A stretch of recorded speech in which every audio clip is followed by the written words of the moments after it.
We are back. And today we are talking fantasy football strategy, just like we do every single week, Brandon and Mike. But today we're going to be talking specifically about stacking, not just in best ball leagues, but stacking in any draft and the value that is drafting. Of course, today I'm joined by a couple of goats who, frankly, they held the show on their shoulders last week with my IT. We got Brandon Adam and we got Mike Dickinson. Mike, you're on Threads.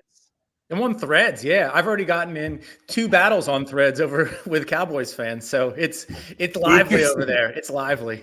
Oh it's my lively. God, yeah, That's awesome. It's a lot of fun. And gentlemen, happy belated 4th of July. Yeah. Good time. Brandon was at the Blink 182 concert. Sounded like it was pretty disgusting. Yeah. Let's get right into it, guys, because I think right now, for anybody who likes to consume fantasy football content, the concept and the discussion of stacking is all over the place, right? It's the backdoor stacks, it's the premium stacks, it's the low end stacks, it's the double stack, quad stack. Like stacking is pretty much ingrained right now in those of us who are participating in these fantasy football drafts. And I guess just quickly, like, guys, have you guys always, and maybe I'll throw this one to Mike, have you guys always been pushing towards stacking in just your season-long type leagues or even best balls? Or is this something that you're new to as well, Mike? So for me, in a season-long format or redraft format, and you talk about that where like you set your weekly lineups, I haven't typically stacked just because I haven't. It's not a strategy that I was averse to, but definitely in best ball, it's a way. When you look at best ball, is a lot about data and roster construction and what kind of stacks will win you more statistically versus not. So like there are hard sets of data out there that you can go to like RotoViz or places like that, and they will say your best roster construction in best ball is when you stack a high-end QB1 with his wide receiver 2 and the RB1 on the team, or like something like that. So there's correlation for all that stuff. So as a best ball strategy, I've always deployed it just because it statistically gives you a better shot to win. And usually in the best ball, as you talk about underdog and drafters in these large field tournaments and stuff like that, you need to hit the nuts. Like you need to have a quarterback who can deliver you high end, and you need to have a wide receiver who can deliver you high end, and you need the correlation and the juice from both of them. So stacking is the path to victory in that you just have to hit the right stack. I think what's really interesting is that stacking has been around in DFS forever, right? And it's a very simple concept. The idea is if you have one player, let's say the quarterback on your team, and that quarterback just absolutely erupts that particular week, there's a very, very good chance, aka correlation, ladies and gentlemen, very, very good chance that one of those pass catchers, probably the wide receiver 1, or in the case of, say, Kansas City, the tight end 1 on that team is also going to have an absolute smash week. So if we think of football as essentially just a whole bunch of, like in underdog, for example, we got 18-round drafts, which means you have 18 micro decisions that you have to make, right? And the idea that player A is going to hit is sometimes completely unrelated to if player C or D or E or F is going to hit, right? But when you add that correlation, when you add that stacking option, it's just one less decision that you have to get right, because you have to get those 18 decisions somewhat right. So very, very simply, just for the math people out there, listen, you already mentioned it, Mike, that there's a lot of content out there. Some of the ones that jumped out to me, Josh Lucky from 33rd Team always says great job. Number Fire, Established to Run, Player Profiler, all these different groups, RotoViz you mentioned, have talked about the value of stacking. But very simply, okay, you roll the dice, your team 1 in 12, you have an 8.3% chance of winning your league, right? All things being equal. What they found was by increasing your correlation, aka stacking, you have a 13, 14, 15% chance of winning / moving on in some of those bigger tournaments, right? So it's the idea of winning on the margins and making our lives a little bit easier. So that's it. That's all the background we're going to provide for stacking. It seems intuitive, but there is math backing it up. So Brandon, just because you're the man of the hour right now, I don't know why, just because you are, we're going to get you going first. Who is your top stack? And we're going to talk premium stacks to start. Who's your top premium stack that you like to go after in your drafts right now? 100%. I am stacking. My premium stack is the Jags right now. It's Trevor Lawrence, Calvin Ridley, and I like to throw in Evan Ingram on top of it to correlate that way. My biggest thing, especially with best balls, is I like to target and stack with tight end because that is a especially with Evan Ingram like that, he's kind of like on that fringe of he can be an elite tight end and give you that elite production, but you don't have to you don't have to take him in the first, 6 rounds to get 6-7 rounds to get to him and get that high output of that offense. So my biggest, that's what I try to get done, is that I try to get 2 stacks. If I'm going in tournament best ball stuff, get 2 of them. Go too deep. That is mainly my strategy, what I've been doing, and it's been somewhat successful and whatnot. In normal redraft stuff, I usually just do 1 correlation. I don't go deep with 2 for some reason, because when you go with 2, you're kind of dancing on that edge of like you're all in. You know what I mean? You're in on that team. So if that team does not produce, then you're kind of screwed. But with best ball, I don't mind doing that and getting super aggressive. So that's why 2 different little ways of looking at it. I love it. Shout out to the chat. We got some new folks in the chat this morning, so thanks for tuning in, ladies and gentlemen. Yeah, Brent, I think you kind of nailed it there, right? Like they call it the backdoor stack, where you draft, say, like you're a premium quarterback, but then you wait like half the draft. And what I like about Evan Ingram, to your point, like he's kind of that line of demarcation where below that it's very hit or miss. But Evan Ingram, we've seen the production, and his ADP is only at 98. So that's a dirt cheap stack, start of round 9, that you can pretty easily get. I like that stack. I don't have enough Jaguars, frankly. And Brandon, I know you're gonna kick my ass, but I'm still chopping up a video of your T-Law love. So we're working on that. But Mike, give me your top premium stack, brother. All right, so my top premium stack, one of the things that I like to look at when I'm targeting teams to stack, and the best time of this time of year when you're doing it, we don't really have a ton of metrics or a ton of data. So you look at good teams with good offenses in competitive divisions. So I'm going right out to the AFC West. I'm going to the Los Angeles Chargers. You look at Justin Herbert, who's one of the top young passers in the game. That dude has a rocket. He loves to sling it. Their defense is good, but they've been decimated by injuries. So game script has been in his favor for the past 2 or 3 seasons. You look at they made an offensive coordinator change. They brought in Kellen Moore. I think that Kellen Moore has a lot to prove. I think he's out to show that Mike McCarthy was really holding him back, and I think he's going to unleash this offense. So, Herbert's one of the top 5. He's a top 5 quarterback for me. He's going to the top of drafts, and I want to stack him with Mike Williams because in these larger field tournaments, and even in just a 12-team league, you really want that upside. So you want to have both ends of it. When Mike Williams goes 10 for 165 and 3 touchdowns, you get it from Herbert and you get it from Williams. So Williams is going right around $49.50 right now, so he's not super expensive. You can get Herbert, you can get Williams, and then if you're worried about the injury history with him, he's got some hamstrings, he's got some ankles, that kind of thing. He's an explosive player. He needs to be on the field, and he needs to have that explosive ability to make plays. If you're worried about his availability, you can come back in. Right now he's going right around 80. You can double back with Quentin Johnson. I think that and we've had this conversation offline a lot. I think that they took Quentin Johnson to be the Mike Williams replacement. So Williams goes down this year. They'll slot Quentin Johnson in. He's big. He's fast. He's pretty good catching in traffic. I don't know how impressive his route tree is, and I don't know if that's a function of him not having to run a lot of routes in college, or if it's just that he has a limited route tree. Quite honestly, that doesn't matter. If Justin Herbert's chucking the ball 70 yards downfield to him, he's on a go route. He's catching it. He's scoring. I really don't care if he can run digs if he's catching 70-yard bombs from Justin Herbert. So give me those 3 guys. And hey, maybe it ends up that Williams and Johnson are on the field at the same time. If not, you're getting the Chargers quarterback with their deep shot receiver. So I think that's really sharp. I mean, so Mike Williams, even since we last looked at ADPs a week ago, he's already moved up 5 spots. He's at pick 45 in terms of ADP. And actually, all these Chargers seem to be moving up the ranks. If you just in a vacuum, guys, like for a best ball tournament, would you rather go with Mike Williams, who's going at 45, or would you prefer to take Keenan Allen, who's going almost a full round earlier at 35? Give me Mike Williams in a best ball setting. Give me Mike Williams.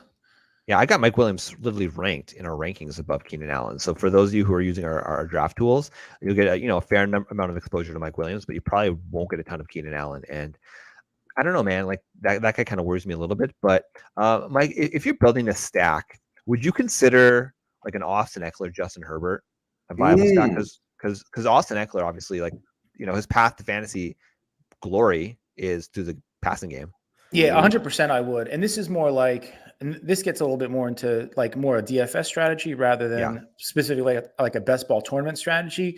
But like when you're looking at the Chargers are going to be in a lot of positive game scripts. So that means that Herbert's going to be slinging it. Eckler's going to be getting work, whether it's passing work or rushing work, and they're going to be gunning it to Williams. So you want as many pieces of an explosive offense like that as you can get access to. So if I'm drafting, if I'm in the back end of the first round and Eckler falls to me, take him. And then if Herbert falls to you, take him. And then maybe jump ADP a couple spots on Williams to get that Chargers stack. I mean, you got to buy in somewhere, and you got to push your chips in somewhere. And looking around the landscape, the opportunity cost on somebody like Kansas City is extremely high. I don't like my builds when I go tight end quarterback early. So if you want to go Travis Kelce, Patrick Mahomes, you're going to have to take him in the first 2 rounds probably in these tournaments. And I just don't like the way my teams come out when I go that route early. But if I can go running back, quarterback, and then fill in wide receiver, running back. And then I take a shot on a Dalton Schultz as my tight end, who's going in like the 10th or 11th round at this point. I'm completely fine with that. Give me pieces of what I think is going to be a very explosive offense in a highly competitive and high flying division. I mean, we thought that about the AFC West last year, and nothing I've seen this happen this offseason is knocking me off that. Yeah. I mean, you got Sean Payton out there. Denver's going to be better. Jimmy Garoppolo is not going to be worse than Derek Carr was, and Patrick Mahomes is still Patrick Mahomes. It's a competitive division. Yeah. You know what has, at least in my brain, has always been kind of like a grindy, like strong defense, run the ball type division? It was always the AFC North. But if you look at the AFC North this year, there is a ton of firepower right now. And the premium stack that I'm looking at, if you want to just get sick. Now, listen, I'm a very visual person. So what I like to do is I literally will draft out put out the draft board, and then I'll color code just, okay, where does this player's ADP go? Where does this player's ADP go? And I like to see, okay, if it's a relatively straight line for the people, if it's a relatively straight line, it means that's probably a viable stack that you can get in your drafts. Obviously, every draft is different, but it's realistic, right? And a premium stack that is very realistic, if you've got either the first or second pick in your draft, is going the Cincinnati Bengals stack and getting just absolutely sick with Joe Burrow. And listen, like Theo Greminger, who's on the Sonic Truth podcast, which is our guy, Alan Seslowski, they had a bold call show this week, which I love those bold call shows. And he talked about Joe Burrow finishing as the MVP of the season, throwing at least 50 touchdowns. And bold call, but like that could be a thing, right? Especially when you look at the firepower, you look at the fact that this could be T. Higgins last year. I mean, listen, there's going to be some change after this season. So the Bengals, they're in it to win it this year. And you can easily get the players going at their ADPs right now. You got Jamar Chase, of course, going at 2 overall. T. Higgins going at 23, which for those of you who are counting at home, that would be the 211.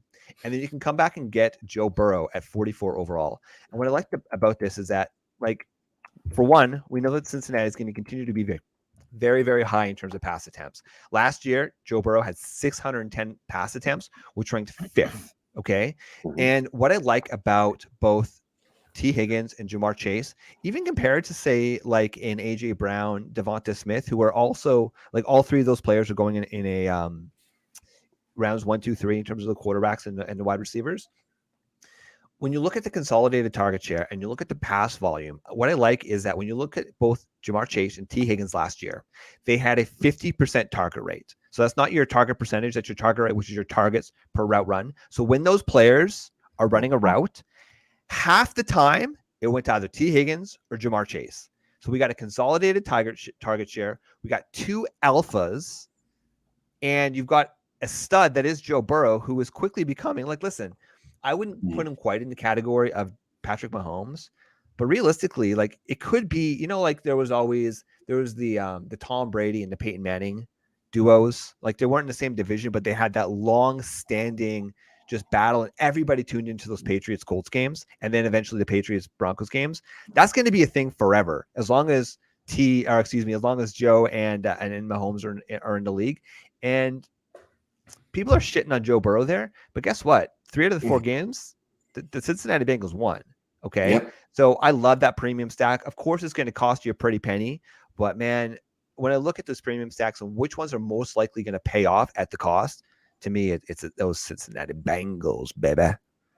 Yeah, I actually like that a lot because with that stack, you can still, with the fact that wide receivers are getting pushed up so much, you can get yourself an RB1 in the 4th round and get a guy at value and be able to plug a hole that you're going to need to plug in the 4th and 5th round with running backs. So I think it's totally doable, and it's going to be a very viable strategy for sure. Yeah. Yeah, I think the one thing I do like about that, and again, going back to just the visual aspect of a draft, one of the key things, and to get value and to appreciate that value with the stack, it's super important, guys. You do not reach. I mean, you can obviously reach 2 or 3, like that's kind of, eye of the beholder. But if you're reaching a full round ahead of ADP, especially with these premium picks, the value you're gaining with the stack, you're basically eating up. You're giving it, and you end up being net neutral. So that's another key thing. And that's why when I say, when we're looking at the positional ADPs, you have to make sure that you're not reaching by full round and a half to get these stacks. And so that's another thing we've taken into account when we're looking at these stacks. Brandon, give me another one. My second one's one of my favorites as well is Deshaun Watson to Elijah Moore. With Elijah Moore, he's going to end up being, with the builds that I've been doing with this stack, he's going to be your wide receiver 4. So having Deshaun Watson's wide receiver 2 in the offense and number 2 target in the offense as your wide receiver 4 is quite a nice little back end stack. Instead of going with Amari Cooper, you can go with the new guy with Elijah Moore. And everything I've been seeing with OTA videos, with everything, with timing, routes run, Watson's finding a lot of Elijah Moore and all these cut-ups and edits that people are that the team is doing. So they are obviously clicking and doing, and Elijah Moore is ecstatic. I mean, he's ecstatic to be there because after his rookie season, everybody was ready. We were all in last year with Elijah Moore, right? Everybody was ready for another solid season, and then catastrophe happens. We find out Zach Wilson is awful. We find out that Elijah Moore and Rob Saleh have personal issues with how professional Elijah Moore is. Elijah is a little bit of a diva, and it showed a little bit. And Rob Saleh was like, "Get on out of here," pretty much, and that's totally fine because he's going to. I mean, to be honest, Watson has the ability to return as a top 5 quarterback in this league.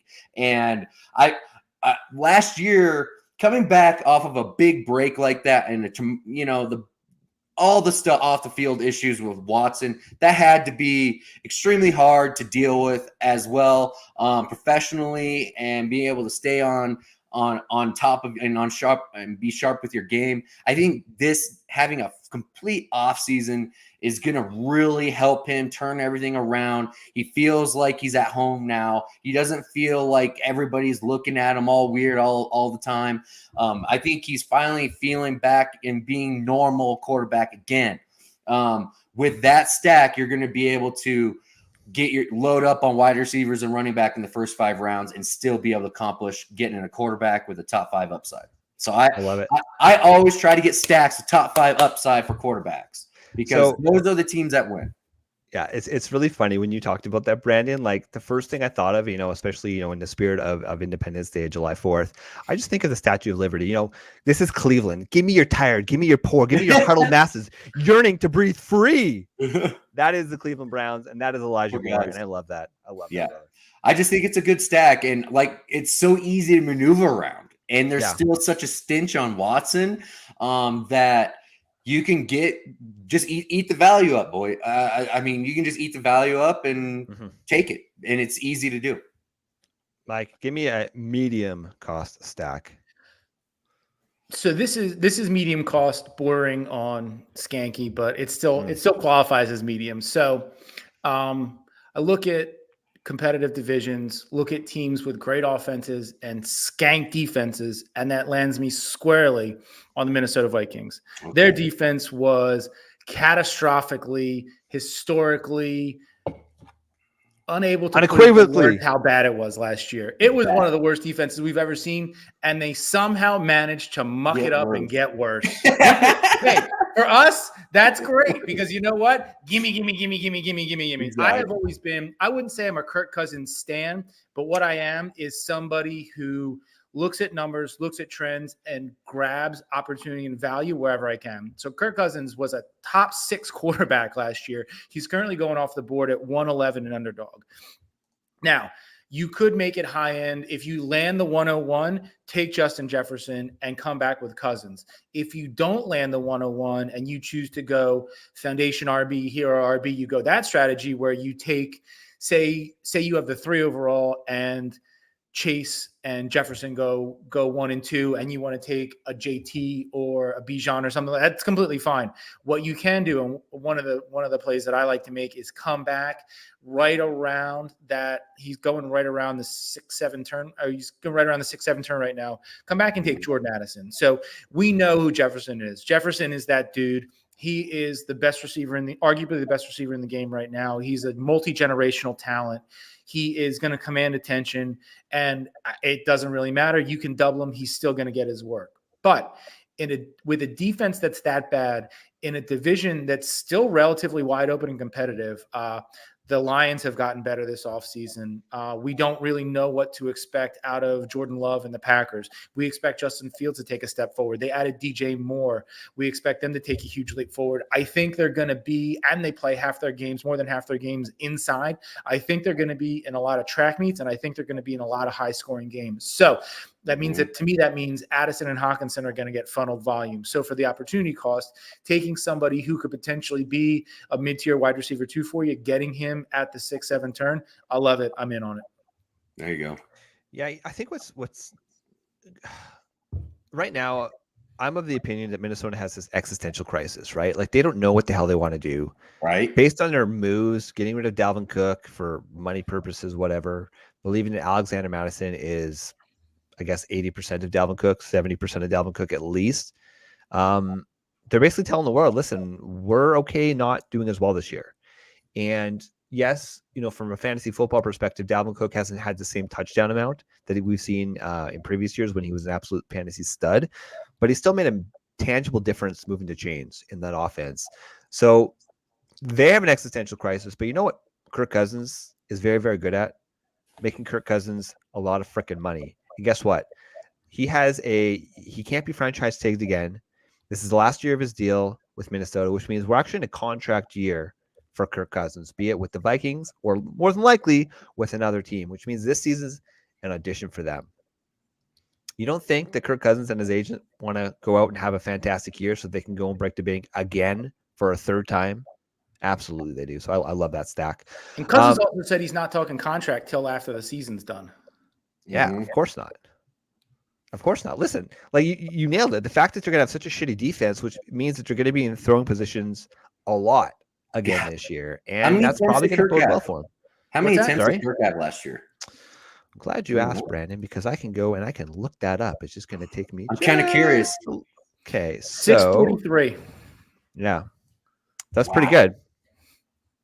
643 attempts. That's 37 per game. That's insane. That's insanity, Mike. And now you're going to have to go even more. He threw 4,500 yards and 29 touchdowns. Yeah, I mean, the value for him to pay off is just so good. I mean, obviously, if that offense and that team could just be completely dysfunctional, in which case everybody on that team, including Justin Jefferson, might disappoint based off where they're being drafted. But I think that's pretty much a layup stack there. Okay, let's talk about my next stack. And I've got a few medium stacks, but the one I kind of landed on because there's a few options to make the stack happen, but that's a Seahawks one. In terms of the quarterback, I mean, Geno Smith, he's going to pick 114 overall, which is relatively cheap, right? But his pass catchers, we got DK Metcalf going at 28 overall if you want to go just high-end premium. But JSN and Tyler Lockett are going to ADP 63 and 64 respectively, okay?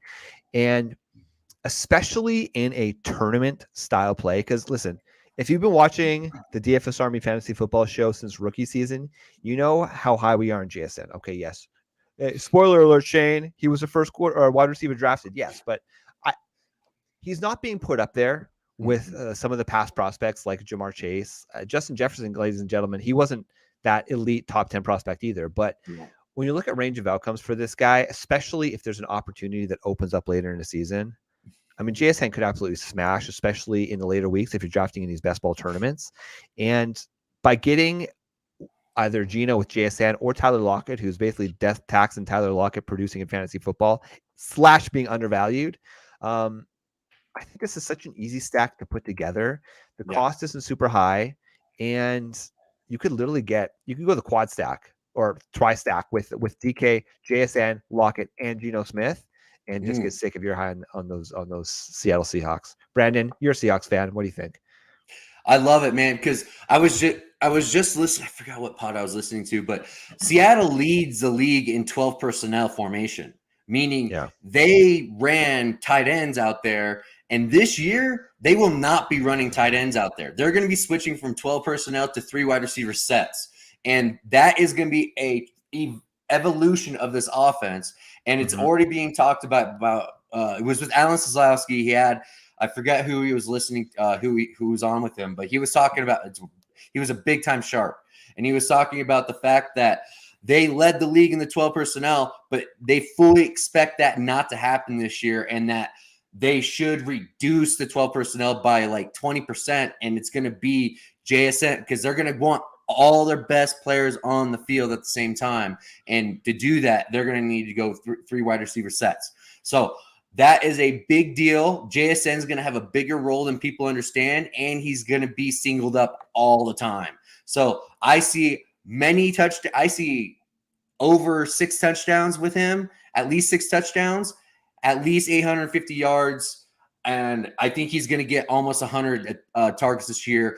I honestly think JSN's the best value of all 3 of the wide receivers, because if JSN is really this guy that we really think he is, I think he is, I think he should have been a top 5 draft pick this year. He should have been gone in the top 5. But the fact is that he fell to 20, so there's people are a little bit nervous about it. But I think they're going to honestly siphon a little bit of targets away from DK, a little bit of targets from Lockett. They aren't going to throw anything to the tight ends, and they're going to put all those targets towards JSN, and he's going to get a more than people think that, because most people think this is a run-heavy offense. It's not. It's only old school offense. Pete Carroll's going to go old school. But with Shane Waldron, I'm telling you, the Rams' DNA of their offense is going to come through this year with the Seahawks, and the JSN draft pick was the reason why. If that's the coach. If that's the case, then Geno Smith is probably undervalued. On his own, he's probably 100%. Undervalued. Yeah, it's one of these things where teams lie to us all the time, right? The only time they're telling us the truth is when they're drafting players, right? Okay, this is how we want to do things. And it's a little bit confusing because, I mean, one of the reasons a team will do 12 personnel, which means 2 tight ends, is because they want to run more, right? Have those tight ends blocking, right? But they also went and they spent a premium pick on JSN. So check mark, they want to pass the ball more. But then in round 2, they went and they spent it on Zach Charbonnet, who he was my 2nd ranked running back coming into the draft. I think all Jameer Gibbs. So ahead of Jameer Gibbs. So whatever, and we'll see if that pans out. Obviously, it probably won't. Things change after the draft. But the thing about Zach Charbonnet is that he's probably going to be used more so into passing situations because he's a significantly more proven. I don't want to say better, but he's more proven pass catcher than Ken Walker, a guy, right? So with that in mind, that is how we see the evolution to more of a passing offense. And the key caveat here, I would say, is that there's a really good chance, especially when you look at just the seasonal arc of a rookie wide receiver, is that typically it's the second half of the season where they really start to break out and they really start to contribute, right? So Brandon, you talked about, six touchdowns, 100 targets, and I think you said about 850 receiving yards. Okay, yes.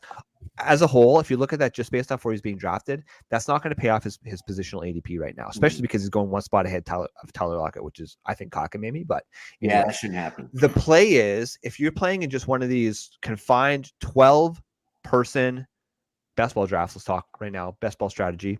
A player like Tyler Lockett, where every single week is equally valued, be it week 17, be it week 1, it's equally valued in your best ball league, right? A player like that, a league like that, I'm going Tyler Lockett. A league where it's heavily focused on the back end of the season, because in these tournament plays, you need to advance every single week. Those are the types of contests where you want to probably be taking a shot on JSN over a Tyler Lockett at similar ADP. Okay, boys, we love talking sex appeal, right? But the one thing we talk about more than sex appeal is skank appeal, baby. We love our skanky deep stacks. And Brandon, since you're the skankiest one of us all, and that's a close because we are recording with Mike Dickinson, give me your skankiest of the skanks best ball stacks that you're going after.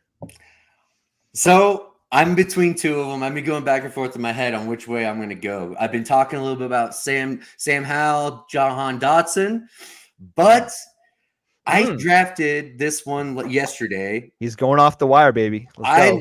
I really think Russell Wilson, Greg Dulcich, and Jerry Jeudy stack would be so sneaky in these tournament plays, because Greg Dulcich and Russell Wilson are literally back-to-back in ADP right now. You can get them in the 11th, 12th round, 13th round. You know, like, you can wait forever and get yourself your quarterback and get your stack and get yourself Jerry Jeudy. If you're going to do this, go with 2 pass catchers of Russell Wilson and go with Jerry Jeudy and Greg Dulcich. If you hear anything about what Sean Payton's been saying in the media, I'm here in Colorado, so I hear a little bit more than you guys.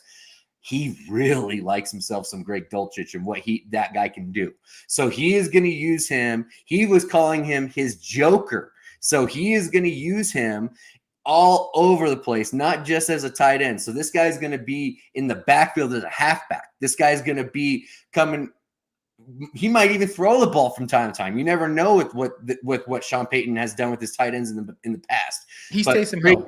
Greg Dulcich, we all love Greg Dulcich coming out of UCLA, because what was he? He was a big, oversized wide receiver that got to play tight end because they needed a tight end, and he flourished in that tight end position. So I am a big fan of this stack. Russell Wilson, who at the end of drafts right now, beyond round 10, can actually finish as a top 8 quarterback and actually propel your team in a tournament play like that, like a Russell Wilson could, with a Sean Payton that is going to absolutely fit. Like, you know, they're going to be like peanut butter and jelly. This guy is the guy that is the architect behind Drew Brees. This is going to be exactly what Wilson needed, and he needed a little bit of a humble pie last year. I think he's already super hungry. I follow him on all sorts of social medias. This guy is driven. He's embarrassed about what happened last year. This guy he's a prideful guy. He's embarrassed. Embarrassed about what happened. And if you actually look at what happened last year in the last 5 games with Jerry Jeudy was a top 5 wide receiver, and Russell Wilson was number 2 in deep ball passes, okay? So Russell Wilson is going to get after it again. He's going to have a bounce back year. I see a big year coming for the Denver Broncos. So for all of us dynasty heads out there, this year we're talking about Michael Mayer, Dalton Kincaid, Sam Laporta, the new sex appeal. Exactly, right? That is a tight end, right? Last year, that guy was Greg Dulcich. Yeah. And listen, we're so quick. If these guys don't flash in year 1, especially the tight ends, we're just so quick to forget them and say, it's just added to the pile of, the 3 for 30s, right? Mm-hmm. Greg Dulcich was known as a pass catcher last year. And as long as the Broncos do take a step forward, which they frankly they should, it can't look any worse than last year. It was so dysfunctional. And I can't remember if it was Mike or you, Brandon, last week that talked about just like the Trevor Lawrence effect, where, okay, it was just year 1 of dysfunction. Let's just write it off. Let's just forget about it. That's what the Denver Broncos were last year with Nathaniel Hackett. It was just pure dysfunction. The man didn't know how to run an offense or like run an NFL team. And it reflected in their play. So what happened when they fired him, and then suddenly Russell Wilson was number 2 and passing the ball deep? Crazy how that works. A short guy throwing it deep. That's where you throw it when you're short, deep down the field. You're not going to throw slants right into the teeth of the interior of the freaking defense. You're not going to do that. Like, that is what he tried to make Russell Wilson Aaron Rodgers, and Russell's not Aaron Rodgers, man. Like, he is not the same skill set. Throw the ball deep, play action pass, throw the ball deep. And what's going to happen early on in the season with the Denver Broncos? We both know our beloved Javonte Williams is injured, right? He's coming off a big-time injury. They are going to lean heavily on Russell Wilson's arm and Jerry Jeudy and Greg Dulcich. I guarantee you that. The first 6 weeks, you're going to see a lot of throwing by the Denver Broncos. Love it. Mike Dickinson, give me your skank stack. Apparently, I'm all in on the NFC North this year because my skank stack is coming out of the NFC North as well. So you look at it's not going to be Detroit. My position on Detroit is well versed. Fields is too expensive. I already talked about Minnesota. So that just leaves the Green Bay Packers. So you look at a team like Green Bay, and Matt LaFleur is still there. He's still the head coach. He's still calling the plays. You still have the framework around him that put up the 3-13, that put up the 3-13, 3-13, or 13-3, 13-4 seasons that they put up. They still have a desire to win. It's still an extremely competitive division. We got a little bit of a taste of what Jordan Love could do in the Sunday night game where Aaron Rodgers went out and he was slinging it all. I was actually at that game, and that's the only reason I had any awareness of what Jordan Love could do. It was impressive. He made some pretty quick decisions. He had real chemistry with Christian Watson, but Christian Watson is too expensive to be skanky. So what I'm doing is I am looking at the 100 targets that Alan Lazard vacated when he packed his shit up and went east, and I'm going Romeo Dubs. Take it for what you want. The reports coming out of camp say that Romeo Dubs has taken a huge step forward from a concept standpoint, from a route running standpoint, from a ball catching standpoint. He's got real chemistry with Love, and it makes sense that he has chemistry with Love. They were both number 2s last year, so they were both running Scout O. They were both working against the Packers first team defense. So it would make sense that they have chemistry. Watson got more time with Rodgers and put in more time with Rodgers. And, I think that if you want to spend, I think Watson's going right around 40 right now. If you want to spend that on him, it's easy to get Jordan Love. Jordan Love's currently going as QB 21. I think he's going in the 150s right now. He's cheap. But Dubs is going as wide receiver 56 right now. He's right around 135, 136 right now. So it's an extremely cheap stack to pick up. I think that I'm not delusional. I don't think that Jordan Love is going to be a top 10 QB, but I think he can deliver at high-end QB2. He can deliver high-end QB2 numbers. And I think, they're going to end up in some shootouts. You look at 4 of those 6 divisional games, they play the Vikings twice and they play the Lions twice. Those are going to be high-scoring, high-flying games. I think they're going to put up a lot of numbers. It's going to be a pretty potent offense. And I think that Dubs could see a ton of volume. Lazard was wide receiver 37 last year, and he was injured a good chunk of the year. The talk was at the beginning of the year last year that he was going to be the beneficiary of Adams' departure. He was going to see most of those targets. Rodgers was real happy with his development, and it kind of showed. I mean, they funneled targets to him when he was healthy, but he just wasn't healthy. He had that nagging ankle injury, and then he packed his shit up and went to New York with Rodgers. So that leaves a hole. That leaves those targets. And yeah, some of it will probably trickle out to the running backs. Some will trickle to the tight ends. We know they drafted 2 tight ends. But I really think that Dubs is going to see an uptick, and I think that I think if you want to get skanky, him and Love are great plays. Yeah. So yesterday I had I showed you the underdog one I had with Jordan Love. I stacked him with Aaron Jones and Christian Watson with Jordan Love, and that was such an easy thing to do once I got Aaron Jones on there. But I love that. Dude, Romeo Dubs is that's skanky. I like that. It's real skanky. Yeah, I still like the idea that Jaden Reed, who's a second round pick this year, is going to take a step up and really eat into the Romeo Dubs market share. But to your point, Mike, like all the buzz this season, it seems like it's Christian Watson and it's Romeo Dubs. So I feel like it's Romeo Dubs' spot to lose, and it's like, hey, rookie, welcome to the NFL. Come take my spot. So, I mean, that's skanky. Brandon, the Denver Broncos, it's skanky. I get it. It's not the best. But guys, when I'm talking skanky, I'm talking like I feel dirty. I have to have a shower after I make one of these stacks. That's the type of skanky appeal that I'm looking for when I'm talking late. And listen, let's add some context, right? What's the actual takeaway? Yes, we can go all draft shitty, skanky drafts or picks, but the times that I would recommend going skank, be it with the Green Bay Packers stack, be it with the Denver Broncos stack, or the one I'm about to talk about is one is where you go premium, you go quarterback premium, you get one of those premium stacks, and then you just fade the quarterback position. Say you draft Patrick Mahomes, Jalen Hurts, and you just wait until like the back third of the draft, in which case you say, okay, listen, I need to get a quarterback. If I'm going to do this, if he's going to pay off, I want to make sure that I've got some of his pass catchers with him. That is one strategy. Or if you just completely fade the hell out of quarterback and it's like round 10 and you need to start drafting quarterbacks and you decide to go, let's go boom, boom, boom, 3 quarterbacks. This is probably your last stacking option, but this is one that I think there is some reason behind this. So the one I'm looking at as just pure skank appeal, skankier than the Denver Broncos, skankier than the Green Bay Packers, is my beloved New England Patriots. Because right now, people are just writing them off as an absolute dumpster fire. Because they are. Probably because they're going to be, okay? Realistically, they're going to be, but this is why it's skanky, okay? But Mac Jones, he was, how do you say, hashtag pretty good quarterback in college. I just think, man, like the San Francisco 49ers, they did all this hubbub to go up and get Trey Lance, and then they ended up using Brock Purdy, Mr. Relevant. What if they just stayed put, had their 2 extra first-round picks, and I think it was like they had like the 9th pick that year. Just go Mac Jones and pick 9. I mean, I guess hindsight's like 2020, they didn't know Mac was going to fall that far. Just choose Mac Jones. How good would the Niners be if they have a competent quarterback in Mac Jones, proven to stay healthy? He's really good at distributing the ball. And then they had 2 extra first-round picks. Anyways, I digress. I'm glad that didn't happen as a Seattle fan.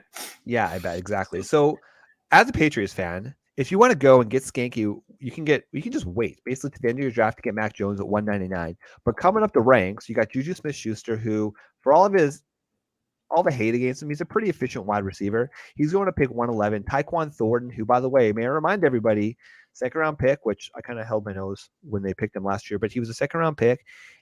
Last year, he ran a 4.28 40, which was the fastest wide receiver in the draft last year.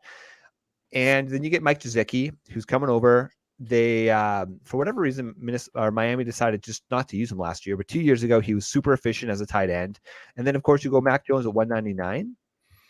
Mac Jones and the Patriots last year was, despite their horrendous offense in general, they had a pretty good defense, and they still were 17th overall. So let's just call it average.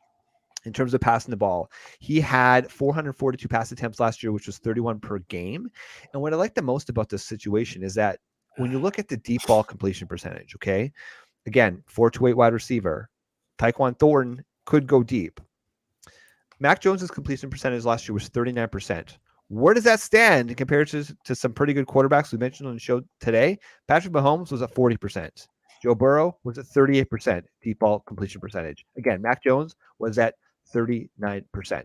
So there is this range of outcomes where Mac Jones is a competent wide receiver or quarterback, and the wide receivers outperform their ADPs. Mike Gesicki outperforms his ADP. Maybe, like, realistically, Mike Gesicki could get double-digit touchdowns. He right? should. Yeah, there's games where he could easily score 2 touchdowns. And he's going so late. Oh my God, he's going so late. He's cheap. He's 184, right? He's the first tight end of the Patriots being drafted, but he's dirt cheap. So this is one of those, break in case of emergency type stacks. If you just completely waited, you don't have to start drafting these players until super late in your draft. It's relatively cheap. And then we talk about, we want our players to outperform their ADPs, okay? I'm not saying this is going to win you a tournament, but this could make the difference. If these guys hit and outperform their ADPs, that could be the difference that helps you win and advance in some of these leagues. So that's it, man. We got some premium stacking options. We got some medium stacking options. We got some absolute just skank appeal stacking options. I think we did pretty good today, boys. I just want Brandon, just give the people one more. Give the people one more. Just on your mind. Just do it. Daniel Jones, Darren Waller, Jalen Hyatt. Go get them. Yeah, except replace Jalen Hyatt with Isaiah Hodgins or Paris. No. Then I'm on board. Paris Campbell. That's what's so great about that stack is that whoever's right is gonna be like that's a big deal because there's so many to choose from. I'm going Jalen Hyatt. I like Jalen Hyatt. Jalen Hyatt's currently going 194 overall, so I think love it. I think you can get him. Yeah, the Giants are one of those other ones where you can just go. You can wait and grab Daniel Jones and then just stack all the wide receivers. I like Isaiah Hodgins just in terms of like explosiveness, but I have Paris Campbell currently ranked the highest out of all of the wide receivers. Spoiler alert. All right, boys, we did it again. My internet didn't cop out. We did it. We're going to be back all summer. It is officially fantasy football season. We are in July, of course. DFSArmy.com. It is the website that allows us to do all of this. Get out to the people. Get out to the masses. DFSArmy.com, of course. A lot of content out there, not just fantasy football, but we got MMA, we got golf, we got basketball, we got hockey for you Americans. So come check it out. Follow the links if you want to get a free month at DFS Army and start winning cash pretty damn quickly with our coaches. The one thing I will say too is before we get off here, listen, there's 2 YouTube channels for DFS Army. This is the specific fantasy football show. So if you are a DFS Army fan, you like what we're doing here, come follow and subscribe and hit that little bell so that when we do go live pretty consistently, either Saturday or Sunday morning, but when we do get live, you can come shoot some shit in the chat, ask us some questions in the chat because we're here to talk fantasy football and that's what we'd love to do. So with that, hailing from DFSArmy.com, I'm Flex Shane. We got Mike Dickinson. We got Brandon Adam. Until next week, boys, good luck. Every time, knowing that.